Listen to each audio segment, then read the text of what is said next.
16장 21절로 28절까지 보면 교재는 6930페이지입니다.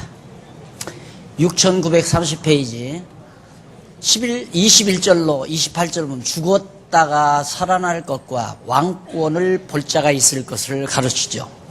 예수님께서 제자들에게 내가 이제 얼마 안 있으면 죽었다가 3일 만에 다시 살아난다. 그러면서 여기 살아있는 사람들 가운데 너희들 가운데 죽기 전에 왕권을 가지고 오는 것을 볼 자가 있다. 예수님께서 여기서 지금 제자들에게 하는 얘기인데 이게 이제 이 본문이 하나의 난제라고 그러잖아요. 예수님께서 왕권 가지고 오는 것을 예수님의 제자들 가운데 볼 자가 있다는 얘기예요. 그러면 예수님은 아직 안 오셨는데 이 다음 이제 세상 종말에 가서 예수님 재림하실 건데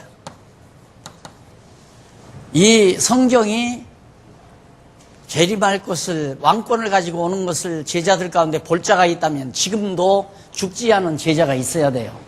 예수 재림 때 예수가 와야 되니까 왕권을 가지고 오니까. 그래서 어렵게들 생각하는데 그 어려운 게 아니고 예수님께서 제자들에게 이제 죽었다가 살아난다. 이 말은 내가 왕이다 그 말이에요. 왕직을 내가 가지고 있다. 그리고 왕권을 가지고 내가 오는 걸 너희들이 본다. 그래서 온다란 말이 헬라어로 거기 이제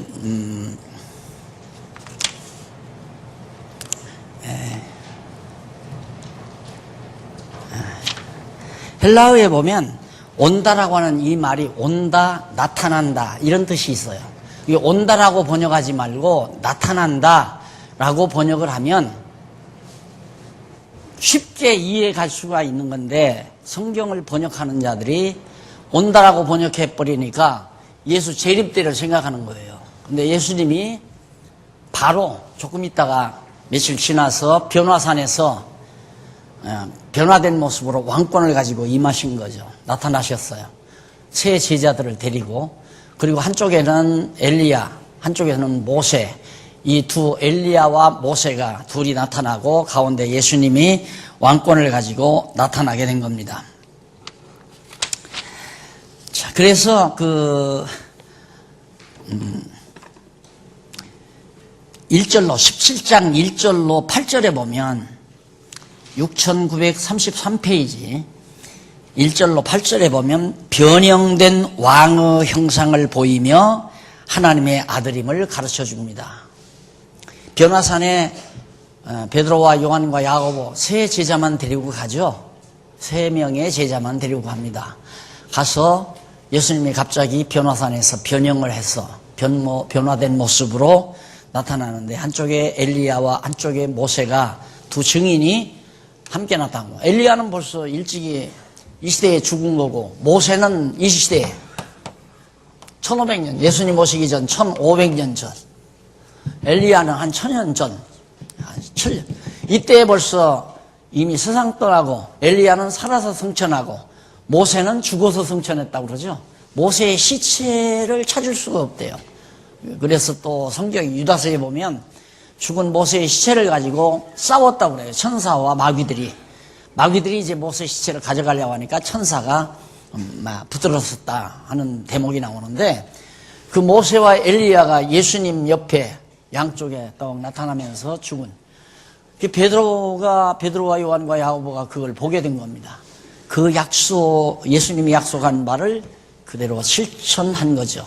이런 역사 역시도 예수 그리스도가 내가 왕직을 가지고 있다. 그러므로 나는 예수 그리스도 자신은 바로 그리스도이다. 이걸 증거하려는 거다. 그러니까 지금까지 1시간 이상 공부했는데 전부가 예수가 그리스도의 힘을 증거하잖아요.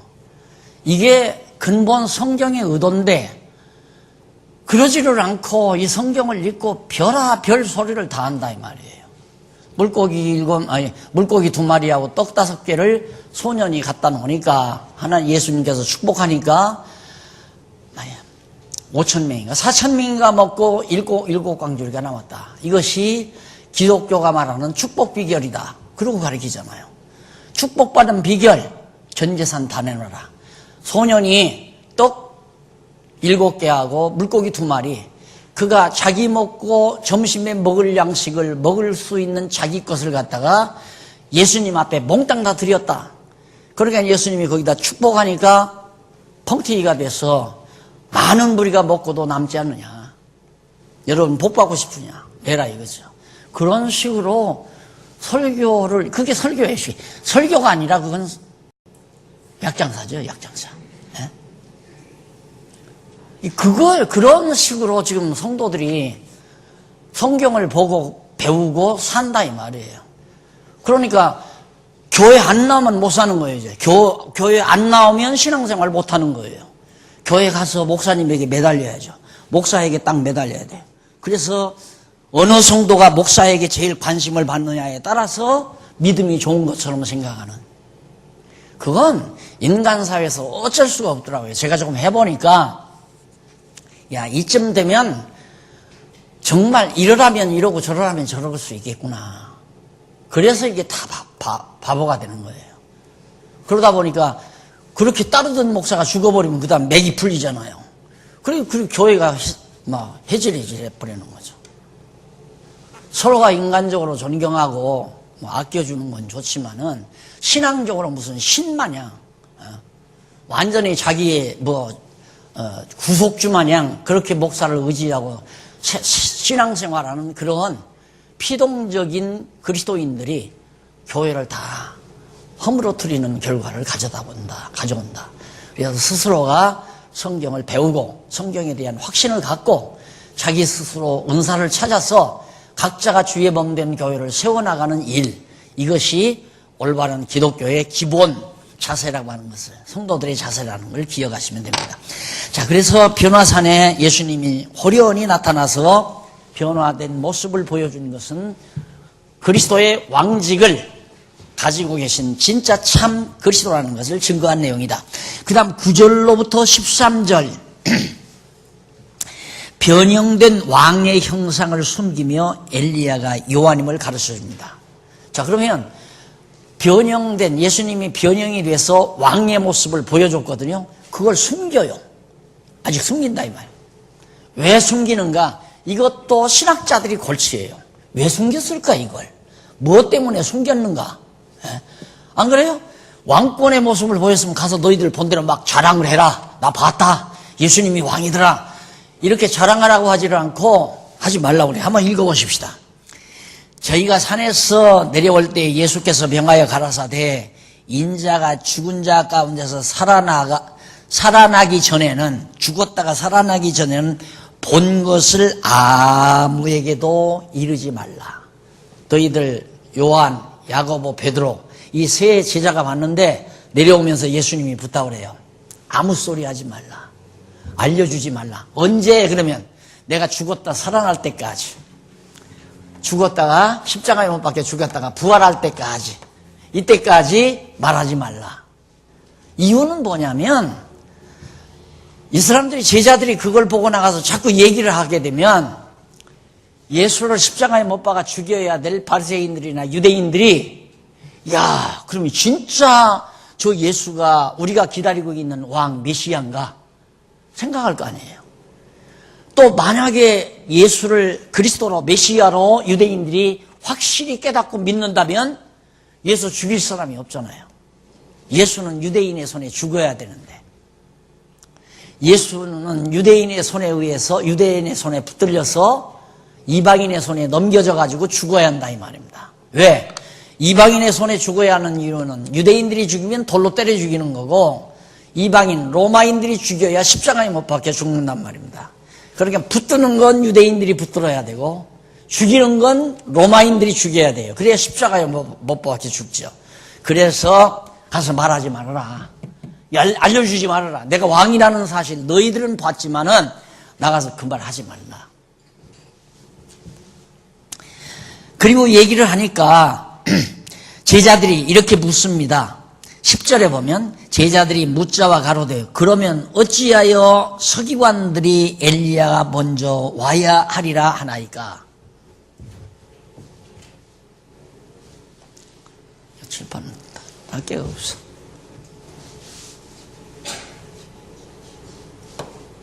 엘리야가, 여기에 엘리야가 나왔죠.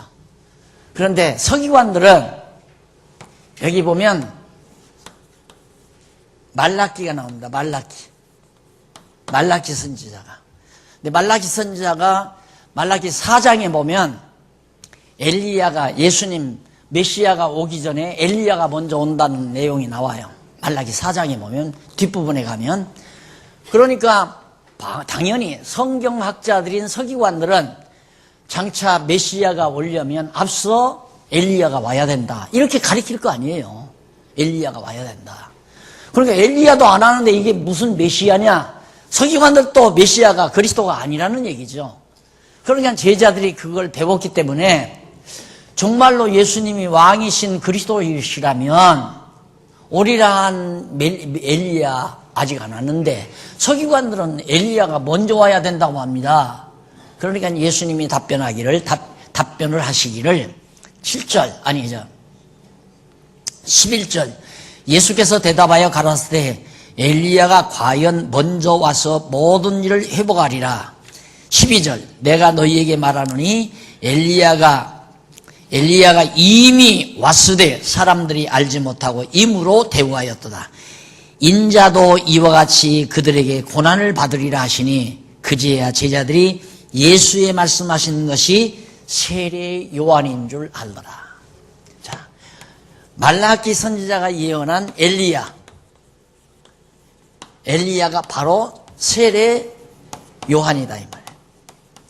오리라 한 엘리야가, 말라기 선지자가 예수 그리스도 앞에 나타날 앞서 엘리야가 오리라 했는데 그 엘리야가 바로 세례 요한이구나. 그것을 제자들이 깨달았다 그 말이에요. 그래서 예수님이 바로 진짜 그리스도라는 사실을 증거한 겁니다. 그러니까 결국 성경 어디에다가 왜 요즘 찍기 있잖아요. 찍기. 요즘 대학생들 입학 시험 볼 때 막 1, 2, 3, 4 거기다가 이제 하나 찍는 거 있잖아요. 딱딱. 어떤 것이 답인지. 근데 성경 시험 답은 너무너무 쉬워요. 자, 본문이 잘 살으라는 얘기냐, 복 받으라는 얘기냐, 선하게 살라는 얘기냐, 아니면 그리스도를 증거한 얘기냐. 그럼 거기다 찍으면 다 맞아요, 그냥. 그리스도를 증거한 얘기냐에다 찍으면 정확하게 맞는 얘기예요. 성경 다 배웠잖아요. 신약 성경 다 끝난 거예요. 이렇게 보면. 그렇게 쉬운 거란 말입니다. 이렇게 쉬운 것을 제가 30년 동안을 여러분을 가르쳤다는 건 내가 나쁜 사람이죠. 한 3년 내지 5년이면 깨끗이 끝나는 걸. 예? 그래서 앞으로는 여러분 3년 내지 5년 공부하고 끝내라. 더 배울 것이 없어요. 예수가 그리스도임이 확실하고 하나님이 여호와라는 사실이 확실히 믿어지면 그 다음 여러분의 신앙은 완벽한 거예요. 천국 열쇠 받았으면 끝났지요, 뭐. 안 그래요? 예수가 그리스도이심이 믿어졌으면 천국 열쇠를 받은 거란 말입니다. 그럼 이 다음 가서 부활했을 때 열쇠 열고 들어가면 될 거 아니에요, 천국. 열쇠 받았는데. 그럼 뭐 이제 어떻게 살 건가? 그게 여러분들이 남은 어떻게 살 건가? 쉽게 말하면 즐겁게 보람있게 살아라. 그것뿐이에요. 즐겁게 보람있게 살면 됩니다. 그럼 즐겁고 보람있다는 말은 뭡니까? 하나님께서 주신 은사 찾아서 살아라. 그 말이죠. 그러면 나는 어떻게 살까? 하나님 앞에서 생각하는 거죠. 하나님이 나에게 주신 은사가 뭘까? 그래서 은사를 시행하며 사는 삶만 남은 겁니다. 공부한다고 자꾸 공부해봤다 다 잊어버리잖아요. 그러나 이건 안 잊어버리잖아요. 예수가 그립니다. 이건 확실하다. 이건 흔들림이 없다. 성경 어디? 이다음 앞으로 이제 장로님들 경건에 인도하겠지만은 아무데나 읽어요. 신약성경 아무데나 펼치고 딱 쉽게 말하면 동그라미 있는 데서 동그라미 있는 데까지 이렇게 동그라미 해놓고 이렇게 쭉 하다가 여기에 또 동그라미 나오잖아요. 이게 한 패라그라프거든요. 이거 딱 믿고 예수는 그리스도이십니다. 그러면 그날 메시지 되는 거예요. 에? 얼마나 쉬워요. 아무나 할 수 있어요. 아무나 공부한 사람은. 그런데 내가 재수가 좋아하는지는 모르지만 30년을 해 자셨잖아요.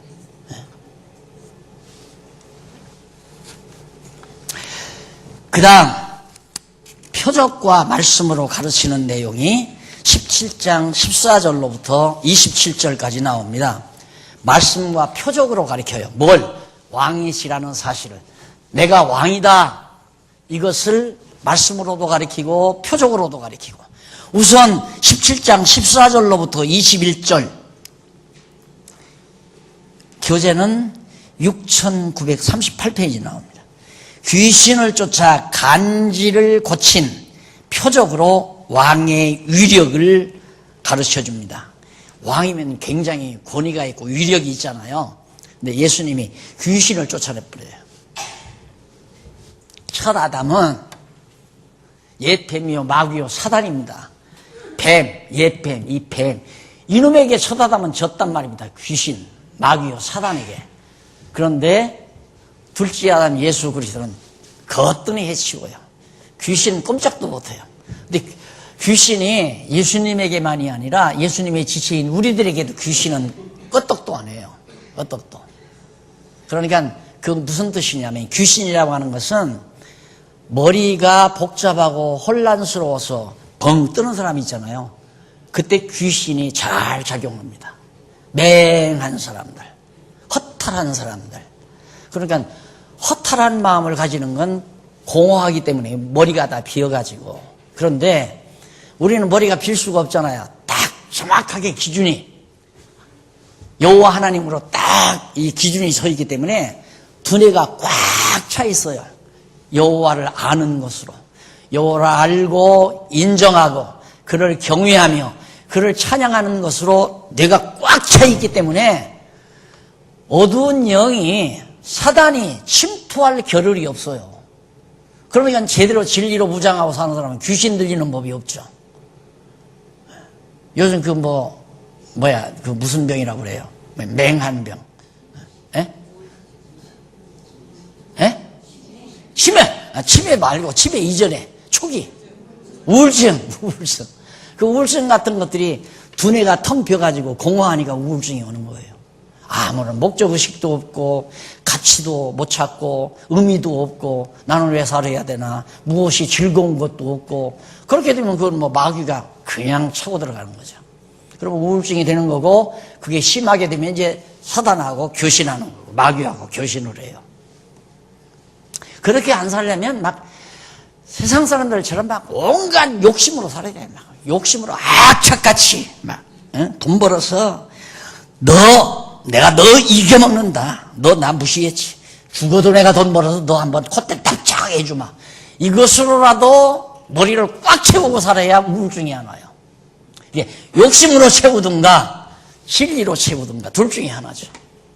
머리를 비비면 안 돼요. 그렇다고 욕심으로 채우고 살라는 얘기는 아니에요. 예를 드는 거죠. 자, 그 다음 귀신 쫓아내는 장면이 14절로 18절에 나오죠. 귀신을 꾸짖어 간질로 고생하는 아들을 낫게 하는 내용이 18절까지 나오고요. 그 다음 19절로 21절에 보면 예수께서 믿음이 없는 자들을 질책하며 작은 믿음만 있어도 산을 옮긴다고 가르쳐 증거하는 내용입니다. 자, 예수님께서 정말 그 간질로 고생하는 자를 또 고치니까 예수께서 17절 한번 보십시다. 자, 16절. 내가 주의 제자들에게 데리고 왔으나 능히 고치지 못하더이다. 간질 환자를 예수님의 제자들에게 고쳐달라고 데리고 갔어요. 그러니까 못 고쳐요. 그러니까 와서 예수님께 이제 그렇게 고해 바치니까 예수께서 대답하여 가라사대 믿음이 없고 패역한 세대여 내가 얼마나 너희와 함께 있으며 얼마나 너희를 참으리요. 그를 이리로 데려오라 하셨습니다. 이에 예수께서 꾸짖으시니 귀신이 나가고 아이가 그때로부터 나가버렸어요. 그냥 예수님이 한마디 딱 꾸짖으니까 귀신이 떠나가 버린다. 이때 제자들이 신기하거든요. 보니까 예수님 하시는 일이 너무 신기하니까 종용이 예수께 나와서 가로되 우리는 어찌하여 못 쫓아냅니까? 쫓아내지 못합니까? 라고 물으니까 예수께서 너희 믿음이 적은 영혼, 믿음이 없어서 못 고친다 이 말이에요. 믿음이 적은 영혼이라. 그러면 진실로 너희에게 이르노니 너희가 만일 믿음이 한 겨자씨만큼만 있으면 이 산을 향하여 여기서 저기로 옮기라 하여도 옮길 것이요 또 너희가 못할 것이 없으리라. 이게 얼마나 많은 사람들을 헷갈리게 하는 건지 모릅니다. 자, 그럼 이 말씀대로라면, 자, 남산아 옮겨가라 해서 안 옮겨가는 사람은 믿음이 하나도 없는 사람이에요. 믿음이 겨자씨만큼만 있어도 남산을 향해서 옮겨서 한강으로 들어가라, 서해바다로 들어가라 한다든가, 안 그러면 독도야 100km만 우리 속초 쪽으로 다가와라 하면 움직인다든가, 이러면 믿음이 겨자씨알만큼이라도 있는 거란 말입니다. 그렇지 않으면 믿음이 없는 거예요. 그래서 많은 사람들이 믿기만 하면 못할 일이 없다. 믿음은 만능이다. 이게 믿기만 하면 다 할 수 있다. 그래서 믿습니다 하고 귀신아 나가라 해도 안 나간다 이 말이에요. 그러니까 얼마나 답답해요.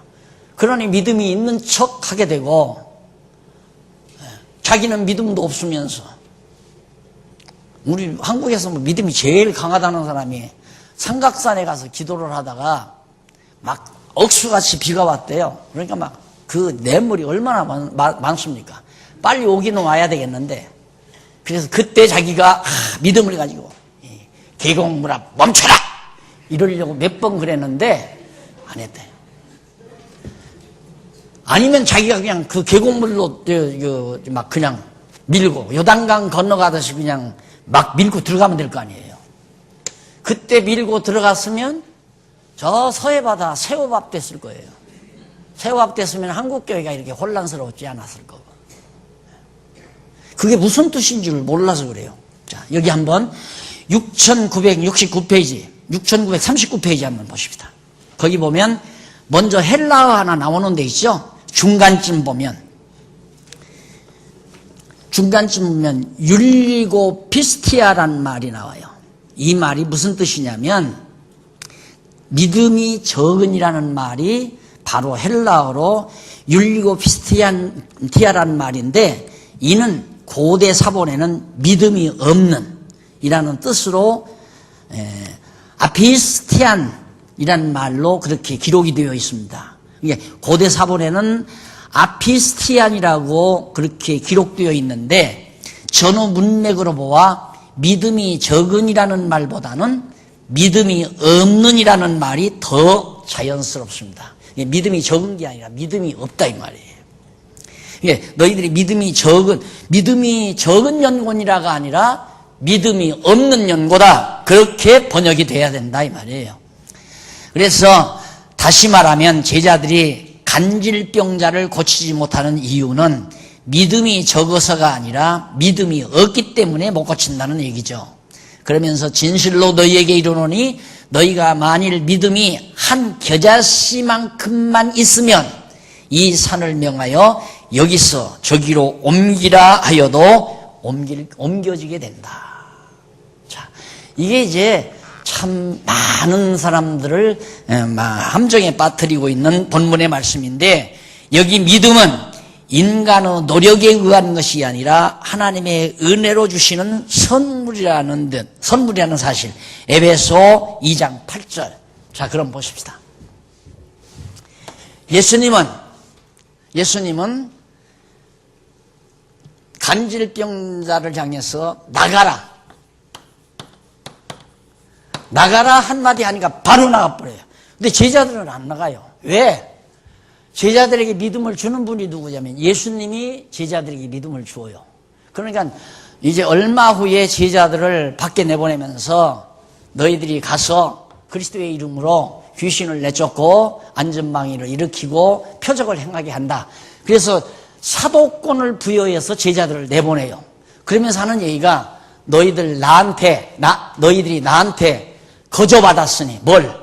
귀신을 내몰고 안전방위를 일으키고 벙어리를 말하게 하는 이런 능력을 나에게서 너희들이 거저받았으니 가서 거저 다 해주어라. 거저.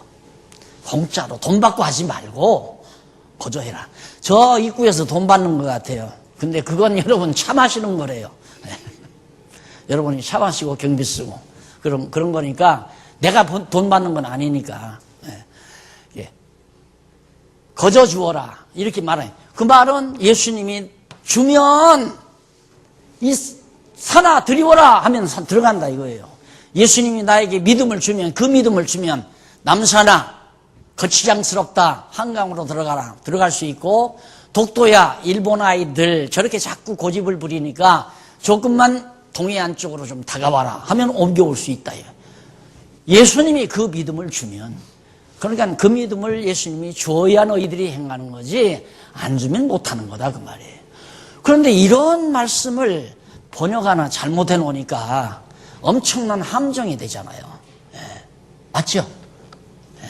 너무 분명하게 맞는 얘기예요. 그래서 이런 내용들만 여러분들이 하나하나 정리해 가면 성경은 아주 쉽고 그렇게 딱 교재를 이렇게 보시다가 성경 이 강론집을 보시다가 헬라가 나온 헬라어는 두드러지잖아요. 조금 강하게 이렇게 굵게 써놨잖아요. 그것 나오면 그 부분만 잘 좀 살펴보면 다 풀이가 되겠습니다. 맥힌 거 하나 없이 정리가 돼요. 다른 건 여러분들이 그냥 그리스도 하면 왕직, 그리스도의 왕직 증거다. 그리스도 선지직 증거다. 그리스도의 제사직 증거다. 그렇게 하면 다 풀리는 거니까 그건 되는데 헬라가 기록된 부분은 번역이 잘못됐거나 해석이 잘못됐거나 이런 부분이니까 그런 부분만 여러분들이 유의하셔서 넘기면서 보시면 됩니다. 그 다음 넘어갑니다. 17장 22절로 23절에 보면 인자가 넘겨져 죽임을 당하고 3일에 살아난다고 가르쳐 줍니다. 예수님이 예언을 하는 거예요. 예수는 왕이 되려면 죽었다가 살아나시는 분, 죽었다 부활하시는 분은 왕권을 가지고 부활하는 거거든요. 그러니까 내가 얼마 안 있다가 이제 죽었다가 다시 살아난다. 그 말도 예수님이 그리스도라는 것을 증거하려는 거고 24절로 27절 임금의 아들이 면세되는 예로 하나님의 아들임을 가르쳐주는 내용이 24절에서 27절에 나옵니다. 예수님이 가버나움에 이르렀어요. 그때 반세겔 받는 자들이 베드로에게 나와 가로되 너희 선생이 반세겔을 내지 아니하느냐 가로되 내신다 하고 집에 들어가니 예수께서 먼저 가라사대 시몬아 내 생각은 어떠하뇨 세상 임금들이 네게 관세와 징세를 받느냐 물어봐요. 지금 예수님들은 세금 내라는 얘기예요. 반세겔 세금 내라고 그러니까 베드로가 이제 집으로 예수님한테 가서 이제 우리 예수님 낼 거다. 그러고 이제 들어가서 예수님이 가니까 벌써 예수님 알고 야 세상 왕들이 누구한테 세금을 받느냐? 그게 백성들에게 받는다 이거죠. 그러니까 내 생각에는 어떠냐라고 물으니까 관세는 상품마다 붙이는 이제 세금을 말하는데 정세는 백성이 국가에 내는 세금을 말합니다. 그래서 예수께서 관세와 정세와 같은 세금은 임금들이 누구에게 받는지에 대한 베드로의 견해를 알아보시려고 물어본 거죠. 그러자 베드로가 타인에게니이다. 다른 사람에게서 다 자기들은 안 내고 타인에게서 받습니다. 왕족들은 안 낸다 이거예요.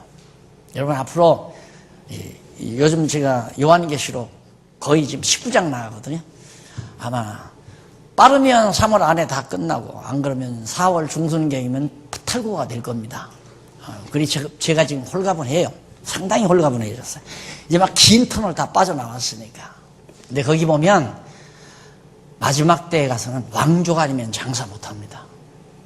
이제는 장사하는 세상이 와버리는데 이 장사가 세계 무대를 향해서 장사하는 거예요.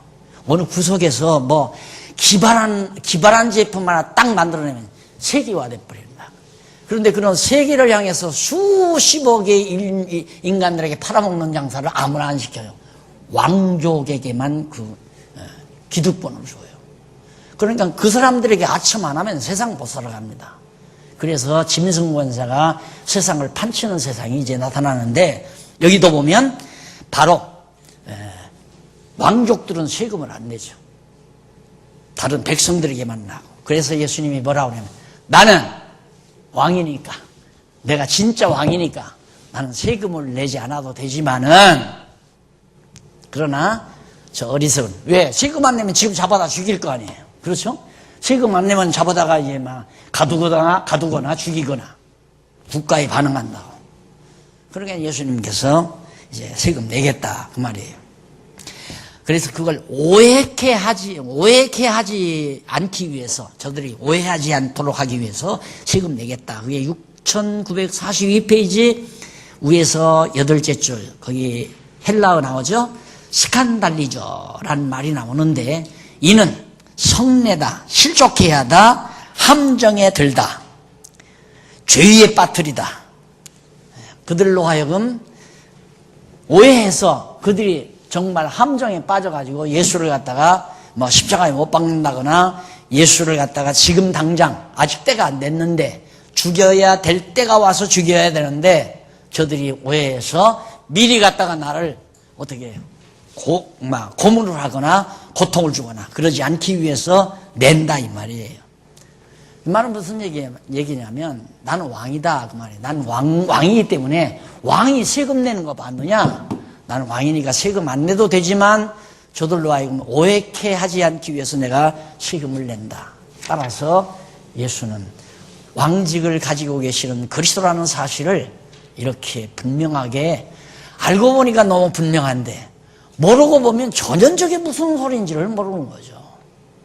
그러니 성경 구절을 일부만 조금 읽고 거기서 진리를 찾으려면 안 되는 거예요. 절대 안 돼요. 몇 절부터 몇 절까지. 그래서 지금 여러분들이, 요즘 이제 공부하시는 분들이 더러더러 참 좋다고 하는 분들이 있더라고요. 왜? 조금 뭐 몇 절 가지고 하지 않고 또 한 장이나 갖고 하지 않는 게 아니라 2시간 해도 막 너댓장 나가잖아요. 이게 많은 범주를 하니까 너무 이게 확실히 지금 5장 가지면 적어도 제가 교회에서 목회할 정도면 거의 한 4, 5개월 충분히 엿장사 할 수 있습니다. 똑똑 떼서. 한 장 가지고 한 달 할 수 있잖아요. 한 장 가지고 또 한 장 가지고 또 한 달 하고, 그러면 5장이면 5개월 엿장사 할 수 있다 이거예요. 제가 그 짓을 한 거 아니에요. 뚝뚝 하니까 그냥 덩치채 들어버리니까 너무 분명하게 알게 되시는 거죠. 그 다음에 이제 18장에서부터 19장까지가 나옵니다. 18장에서부터 19장은 왕국의 실상, 왕이니까 당신이 왕으로서 하나님의 나라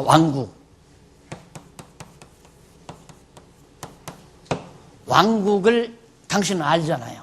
하나님 나라 왕국이 어떠한가를. 거듭 얘기지만 첫 아담을 통해서 하나님은 에덴의 하나님 나라, 에덴 동산이라고 하는 하나님의 나라를 세워서 첫 아담에게 왕노릇하게 하려고 했으나, 그렇게 약속을 했지만은 첫 아담이 뱀에게, 짐승 권세에게, 뱀에게 유혹당해서 왕권을 빼앗기고 만 거예요. 그것은 둘째 아담 예수 그리스도를 통해서 왕국을 이루기 위한 거죠. 그래, 여기 보면 예수님께서 제자들에게 지난번에도 얘기했죠. 나라가 임하옵시며 주기도문 가리킬 때 뜻이 하늘에서 영원한 나라에서 이루어진 것, 완료된 거죠. 뜻이 하늘에서 이루어진 것 같이 또 나라가 이루어진 하나님의 나라가 이 땅에 임해달라고 기도해라. 이 왕국이 임했잖아요. 천국이 가까웠다. 지금 왔다 이 말이에요. 예, 이 천국에 대해서 왕이 잘 알잖아요. 그래서 왕국에 대한 실상을 일일이 다 가르쳐 줍니다. 그래서 왕국의 실제 상황에 대해서 설명하므로, 여기가 바로 오늘 우리 지상에 있는 교회관이라고 해도 틀림이 없습니다. 이 교회란 뭐냐면 하나님 나라예요. 그리스도가 주관하는 나라, 목사가 주관하는 나라가 아니에요. 그래서 당회장을 없애버린 이유가 당회장을 세워놓으면 목사 자신도 착각을 해가지고 자꾸 교회를 자기 마음대로 하려고 그래요. 그러면 이 말을 하면 또 혹시 여기 계신 분이 목사 박용기 너는 왜 네 마음대로 하려고 하느냐 이렇게 또 얘기를 하실는지 모르지만 저는 제 마음대로 하려고 하는 게 아니라 성경에 있는 말씀이 성경에 있는 대로가 이것이 하나님의 나라인데 자꾸 인간들이 이렇게 하자 저렇게 하자 하는가 그건 아니다라고 말씀드리는 거지. 내가 어떤 교회에 대한 이상이나 목표를 정해놓고 이렇게 해야 된다고 강조하는 건 절대 아니에요. 이게 성경이 없이는 나는 안 되잖아요. 그러니까 말씀드릴 때도 성경은 이렇습니다. 그러니까 그렇게 하는 건 아니지 않습니까 하고 이해시킬 수 있다는 거죠. 그러면 장안중앙교회를 박 목사 저 좋은 대로만 하자면 여기 다 똑똑하신 어른들인데 누가 나 좋은 대로 하자는 사람이 누가 있겠어요. 날들 나쁜 놈이라고 그러지. 그러니까 나도 내 고집대로 안 하고 모든 성도들도 자기 고집대로 안 하고 오직 성경에 있는 대로만 하자는 데는 나도 다른 모든 성도들도 합의를 이룰 수 있다 이 말이에요. 의견이 하나로 뭉쳐질 수 있다. 그래서 그 하나님 나라에 대한 실상을 지금 예수님이 가르치는데 한번 하나하나 살펴보십시다. 실상이 어떤지. 먼저 18장 전체가 뭐냐면 약조가로 1번 45페이지 6945페이지 비유와 말씀으로 가르칩니다. 비유와 말씀으로. 우선 넘어가면 18장 1절로 10절에 보면 천국에 갈 자 또는 큰 자와 실족해 할 자에 대해서 가르쳐 줍니다. 그래서 쉽게 말하면 천국에 갈 자, 하나님 나라 백성이 이미 정해져 있다 이거예요. 그리고 실족해서 넘어져서 하나님 나라 못 갈 사람도 정해져 있고. 그래 거기 보면 1절로 6절에 보면 예수께서 천국에 들어갈 자와 천국에서의 큰 자와 요건에 대해서 천국에서 큰 자가 되는 기본 요건에 대해서 비유로 가르쳐주는 내용이 1절로 6절에 나와요. 거기 보면 반세계를 내는 문제에 대하여 가르쳐주고 있을 때 제자들이 예수께 나와 천국에서는 누가 큽니까? 라고 물어요. 그러니까 틀림없이 제자들이 들어보니까 아 예수님이 진짜 왕은 왕이로구나. 그러니까 제자들 가운데 당장 그게 나오잖아요. 이게 인간이에요. 이것이 인간이에요. 그러니까 잘난 사람은 배신을 많이 당합니다. 배신이라기보다도 잘난 사람은 자칫 잘못하면 많은 사람으로부터 저버림 당해요. 이유는 왕인 줄 알고 따랐다 이거예요. 왕인 줄 알고. 그래서 잘난 척하면 안 된다 이거예요. 뭔 혜택이나 줄까 하고 따랐는데 안 주면 나쁜 놈이라고 하고 나가는 거죠. 여기서 한마디 더 했으면 좋겠는데 교회가 이렇게 자꾸 이제 막 이렇게 해서 시설이 되고 이렇게 하니까 후배 목사들이 얼마나 질투도 했지만 박 목사 관심 받아야 되겠다. 박 목사에게 인정받아야 되겠다. 그걸 나는 또 잘난 줄 알고. 그건 어리석은 거죠. 그런데 있어보니까 옆에 있어보니까 먹을 거 없어. 알아주지도 않아. 그러니까 떠날 수밖에 없잖아요. 예수님 마찬가지. 내가 예수님이란 말이 아니에요. 착각하면 안 돼요. 예수님이 왕인 게 분명하니까 제자들끼리 서로 다툼해요. 누가 후배냐? 서열이 제일 1차가 누구냐? 인간이 인간을 다스리는 데는 서열을 정해놔야 됩니다. 쫙 서열. 누구 다음에 누구고 누구 다음에 누구고 이 서열. 그러니 제자들이 그거에 신경 쓰는 거예요. 누가 이 중에 누가 제일 나은 자냐. 이것이 교회를 망치는 거라 이 말이에요. 서열이 어디 있어요? 다 각자 자기 일 해야지. 각자가 자기 일이에요. 각자가. 받은 바 자기 은사. 내가 요즘 좀 많이 뉘우친 것 하나가 내가 그래도 아직 그래도 어디 돌아다닐 수도 있고 내 몸 챙길 수도 있고 이럴 때 나도 좀 쉬기도 하고 좋은 곳에 가서 조용히 차도 마시고 그래야 되겠다. 우리 어른들도 계시니까 어른들 고생 많이 했잖아요. 저하고 같이 교회 세운다고. 그래서 어른들하고 어디 좀 조용한 데 나가서 시간도 보내고 지나온 얘기도 담소도 나누면서 그렇게 보내야 되겠다 이 생각을 하고 나는 일 안 하고 내가 해야 될 일을 후배들에게 다 맡기려고 생각을 했죠. 근데 그게 얼마나 내가 나쁜 생각이었나를 뒤늦게야 깨달았습니다. 하나님이 내 영혼 부르시는 날까지 내 할 일은 내가 해야 되겠다. 오늘 이게 사실상 한 7, 8년 전에 지금 공부하시는 팀들이 목사님 강론집 갖고 공부시켜주세요 요청을 해서 그때 시작하다가 구약성경 끝내고 그 다음 강론집이 안 나와서 못했거든요. 이 다음 강론집이 나오면 내가 해드리겠다 약속을 하고 바로 신학 공부하 가서만 해라 맡겨놓은 거예요. 그리고는 신약 성경 강의는 내가 안 하려고 마음먹었어요. 내가 안 하고 이제 젊은 목사님들이 좀 했으면 좋겠다 하고 살살 야근 생각을 했는데 하나님이 그렇게 안 놔두더라고요. 그래서 난 못할 줄 알았어요. 안 해버릇하니까 자꾸 이제 기능도 약해지는 것 같고 하기도 싫어지고 솔직히 그래서 안 하려고 했는데 하나님이 더 많은 시간을 더 많이 일주일 내내 강의 없는 날이 없다시피 하잖아요. 일주일 내내. 이게 또 하나님께서 어떻게 보면 벌로 준 것 같고 인간 생각으로는 벌로 준 것 같고 영적으로 생각하면 축복이고 할 일이 넘치니까 그래서 이렇게 합니다. 정말 네가 크냐 내가 크냐.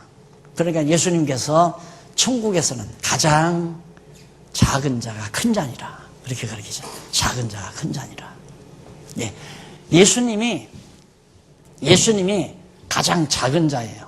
낮아졌으니까 가장 음부까지 낮아질 뿐이니까 가장 작은 자이기 때문에 그분이 가장 큰 자다. 그러니까 너희들 그렇게 높은 자리 탐내고 네가 높으냐 이거 경쟁하고 이게 다 교회를 망치는 거거든요. 그래서 박수 치지 말라고 그랬잖아요. 박수 치면 목사님들 신경 쓰니까. 오죽하면 인터넷에 그 사이트에 들어온 그 숫자 나오죠? 몇 명. 그것도 싹 지우라고 했어요. 사람인지라 어쩔 수가 없어요. 사람인지라. 유혹을 당한단 말입니다. 딱 강의하고 나서 야, 내 사이트에 몇 명 들어왔나? 그거 확인한다. 확인했는데 누구보다 내가 덜 들어왔다 그러면 열불 받는 거죠. 그러면 더 좀 어떻게든지 내 사이트에 더 많이 들어와서 좀 보았으면 쓰겠다. 그게 인간이에요. 그게 나쁘다 좋다 하기 전에 그게 인간이란 말입니다. 여기 지혜자들 그 모습 나타나잖아요. 무슨 말이야 돼? 여러분들이 철저히 공부 안 하면 애써 우리 선배들이 이렇게 해서 우리 장로님들하고 권사님들하고 해서 지금 개혁이 잘 진행돼 가잖아요.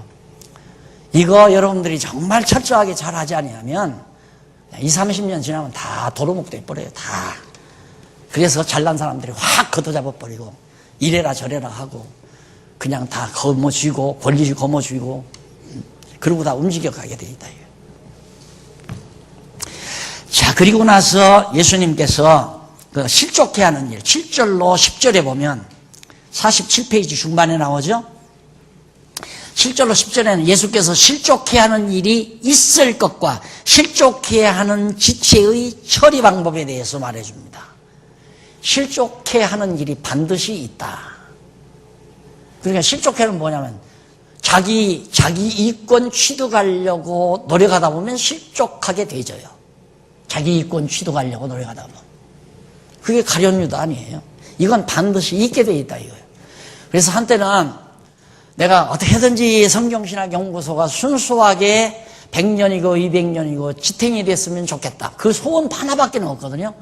제게 소원은 이렇게 지탱이 돼서 나머지 이 아시아 지역에 중국을 비롯해서 인도, 동남아, 파키스탄, 아프가니스탄, 시리아, 이란, 이라크 그리고 예루살렘까지 이 순수한 진리가 계속 전달됐으면 좋겠다 하는 소원은 있어요. 근데 그게 내 능력으로 안 된다 이 말이에요. 하나님이 정해놓으셨으면 되지만 그런데 그걸 내가 어떻게든지 해보려고 그걸 그래서 내가 조심하고 내가 어떻게 조리를 하고 이게 모두가 다 나에게 신경 쓰는 일이고 괴로운 일이더라고요. 아니다. 지켜지고 안 지켜지는 일도 하나님의 손에 달려있다. 나는 내 할 일만 하자. 나는 내 할 일하고 각자가 받은 은사대로 각자가 하듯이 성경신학연구소야 충격받지 마십시오. 무너지거나 말거나 이 재산 덩어리가 다 붕괴되거나 말거나 내 할 일이 아니다. 나는 성경신학 깔끔하게 정리해서 가다듬어서 그냥 내 생전에 바르게 점거하다가 죽으면 그걸로 끝난다. 그게 요즘에 제가 가지고 있는 솔직한 제 자신의 자세입니다.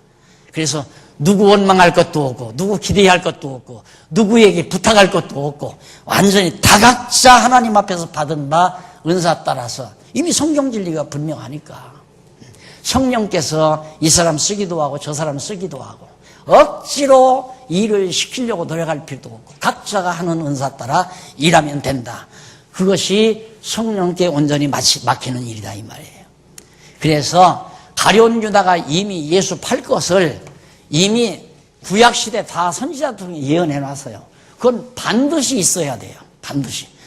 성경신학 연구소도 앞으로 실족해 하는 일로 하나님께서 정해 놓으셨다면 박 목사 네가 아무리 애를 써도 필요 없다 이거예요. 재단법인이 아니라 재재단법인을 만들어도 다 실족해 된다.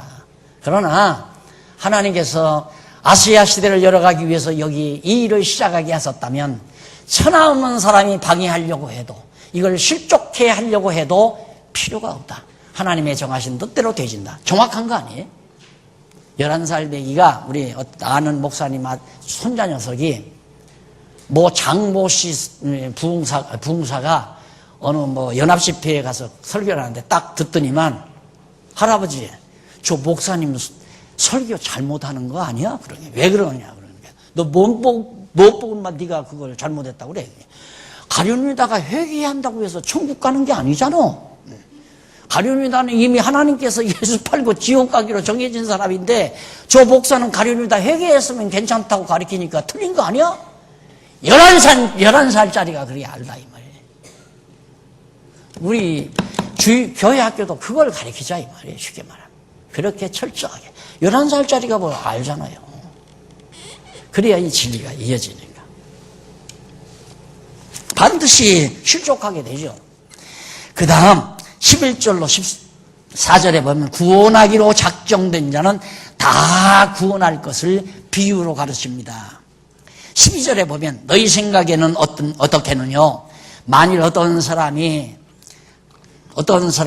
양 100마리가 있는데 그 중에 하나가 길을 잃었으면 그 99마리를 산에 두고 가서 길 잃은 양을 찾지 않겠느냐? 진실로 너희에게 이르노니 만일 찾으면 길을 잃지 아니한 99마리보다 이것을 더 기뻐하리라.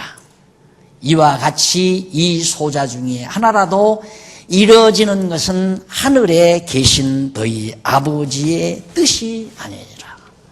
자, 여기서 100마리라니까 인류 전체를 구원한다는 게 아니에요.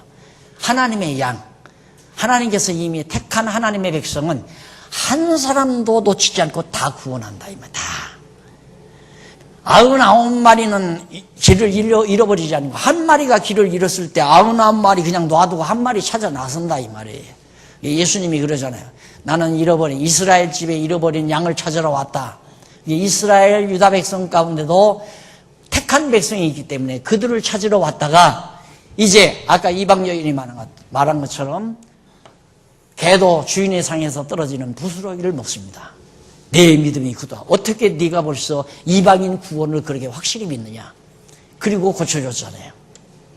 그러니까 이스라엘 집에 잃어버린 양도 하나도 빠지지 않고 다 구원해내는 거고 그 숫자가 바로 상징적으로 한 지파당 12,000명씩 14만 4천이에요. 그러니까 숫자 그대로 14만 4천이 아니라 12,000명이라는 게 한 지파에 다 구원받을 자의 숫자 전체를 표방하는 거고 12지파에서 그래서 14만 4천이라고 하는 택한 백성, 이스라엘 백성들의 구원수, 그렇게 택한 백성의 수에 대한 상징수가 14만 4천이에요.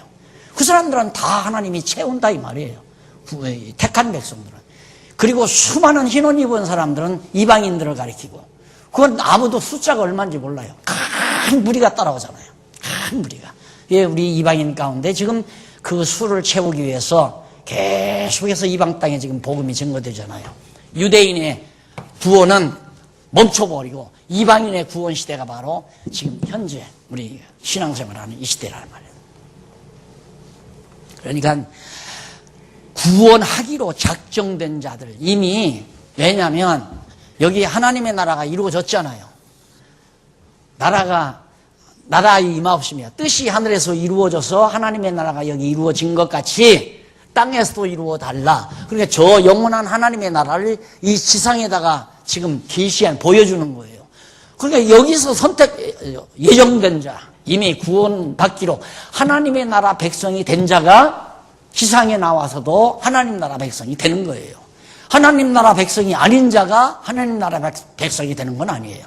여기서 선택되거나 예정되지 아니한 자가 이 지상에 그리스도하고서 세우신 교회를 통해서 구원 얻는 법은 절대 없다 이 말입니다. 그러니까 교회는 뭐냐? 이미 구원 얻은 자를 통해서 모여진 것이 교회고, 그러니까 교회가 구원을 시키는 게 아니라 구원 얻은 자들이 모여서 주님의 몸을 이루는 거예요. 그리고 아직 그리스도를 믿지 아니한 자는 계속해서 복음을 듣고 믿어서 주님의 지체로 세워져 가는 거고, 이게 교회 나와서 구원 얻는 게 아닙니다. 구원 얻었기 때문에 이미 하나님의 나라 백성이 됐기 때문에 성도가 된 거고, 성도들이 모여서 주님의 몸을 이루어 가는 거고, 그 주님의 몸을 이루었으면 머리이신 그리스도의 명령 따라서, 그리스도의 명령이 바로 말씀으로 오셨으니까 하나님의 말씀이 그리스도의 머리 아니에요? 말씀이 육신이 되어졌으니까. 그러니까 우리가 성경 잘 공부하면 하나님, 머리 되신 하나님의 예수 그리스도의 뜻을 우리가 깨닫고 그대로 손가락도 움직이고 발가락도 움직이고, 중간에 여기 목사가 들어앉아서 너를 이렇게 해라 전달하는 게 아니고 그냥 성경만 가르쳐 주는 거예요. 모르니까 잘. 그러니까 성경만 가르쳐 주면 본인이 하나님의 말씀을 깨닫고 머리 되신 그리스도에 감동해서 각자가 받은 은사에 따라 손가락, 발가락, 팔꿈치, 다리, 무릎팍 이런 역할들을 모든 성도들이 자기가 깨닫고, 그러니까 머리 되신 그리스도가 감동 주는 대로 움직여가는 거죠. 거기에는 분쟁이 없습니다. 잘 돼가죠. 아무 분쟁 없이 경쟁도 없고. 아니, 새끼손가락이 싸운다고 해서 엄지가 되는 건 아니잖아요. 이미 하나님께 날 새끼손가락으로 정해놨는데 내가 경쟁한다고 해서 엄지가 되는 건 아니에요. 경쟁해서 따라 먹으려고 하는 것부터가 벌써 욕심이 들어가는 거란 말입니다. 내가 받은 은사가 뭔지를 알고 살아가야지 누구네가 이겨먹어야 되겠다 하는 건 그건 벌써 어리석은 생각이에요. 그래서 믿기로 작정된 자는 다 구원 얻을 것을 비유로 지금 가르치는데, 진실로 너희에게 13절 이르노니 만일 99마리가 있는데 한 마리 잃어버리면 찾는다. 반드시 구원한다. 그 다음에 15절로 20절까지 거기는 죄를 범한 형제에 대한 태도와 해결 원칙에 대해서 가르칩니다. 뭐냐면 12명을 제자를 선택했는데 하나 반드시 실족한다. 이건 정해져 있으니까 가룟 유다는 빠져간다. 그러면 11명이 너희들끼리 서로 죄를 졌다. 그러면 용서하라. 다 서로 용서해라. 왜? 그리스도께서 용서하니까. 베드로도 예수 부인하고 11제자가 예수 부인하지 않은 사람이 하나도 없잖아요. 그래서 너희 죄를 범한 형제에 대해서 70번씩 7번이라도 용서해라. 그러니까 예수님이 또 비유를 들죠. 100달란트 탕감받은 자가 1달란트 빚진 사람한테 가다가 붙들고 강과에다가 고발을 한다. 그러니까 100달란트 탕감해 주는 사람이 너는 내가 100달란트나 탕감해 줬는데도 저 사람이 너한테 1달란트 빚졌는데 그것도 탕감해 주지 못하느냐.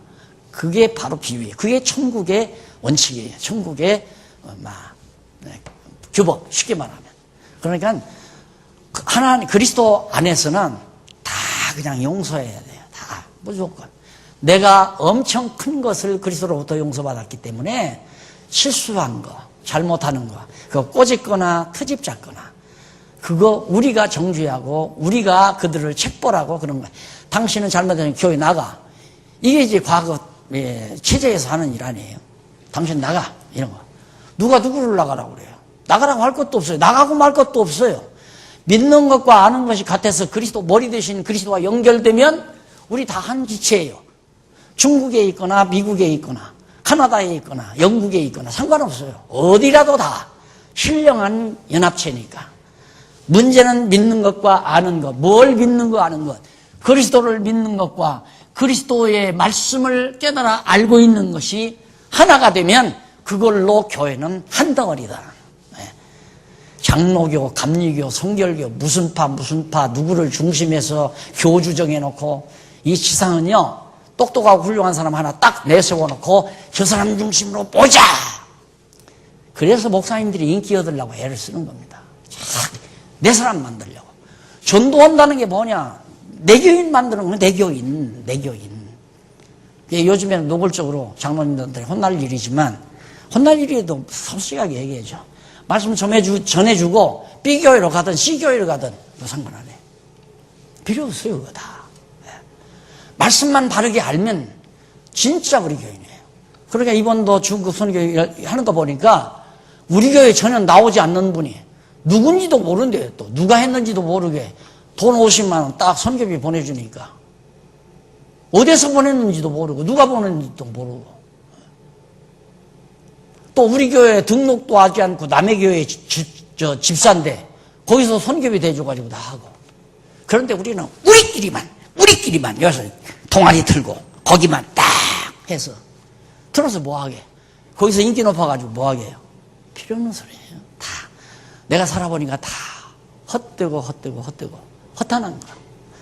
인간들은 그냥 잘해주면 좋다고 그러고 조금 못해주면 삐죽빼죽하고. 오직 그리스도에게 우리 마음 두고 오직 주를 위해서 오직 주의 명령 따라. 이것이 하나님의 나라다. 사람의 어리석은 장난에 놀아나지 않는다. 18장 21절로 35절 피탕감 받은 종이 빚진 동편을 여기 바로 지금 제가 말씀한 거 아니에요. 다 탕감해 주세요.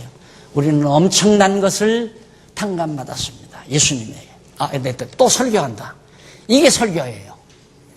예수님은 당신이 왕이라는 사실을 가르치기 위해서 하나님 나라의 모습을 지금 가르치는데 나는 여러분들에게 여러분 우리끼리 잘못한 거 다 용서하십시다. 이거 지금 교훈하잖아요. 이것이 설교라고 말이에요. 그거 아니에요. 용서하거나 말거나 안 하면 자기만 괴롭지. 형제의 잘못을 용서 안 하면 천국을 잃어버려요. 마음이 괴로운데 저걸 어떻게 원수를 갚나. 이 생각 자체가 얼마나 사람이 괴로운 겁니까? 다음 시간 19장부터 율법과 말씀으로 가르치는 내용부터 오늘 숙제 해오고 오신 분, 해서 오신 분 손 들어보라고 했으면 딱 좋겠는데 들으라고 하면 내가 무참할 것 같아요. 그래서 안 들을 거예요. 다음에는 19장부터 23장까지 23장 4장까지 한번 꼭 읽어보시기 바랍니다. 기도하십시오. 자비하신 아버지 하나님 은혜를 감사합니다. 오늘 우리가 예수님이 진짜 참 선지자이시고 왕이신 그리스도이심을 하나님의 말씀을 통해서 확인했습니다. 어쩌다가 우리가 왕 되신 그리스도를 섬기며 살 수 있는 은혜를 주셨는지 이 은혜 잊어버리지 말게 하시고 정말 이 진리의 자유함 속에서 모든 빚 다 탕감받았사오니 편안한 마음으로 주께 영광 돌리며 사는 성도들 되게 해 주시옵소서. 예수님 이름으로 기도드립니다. 아멘.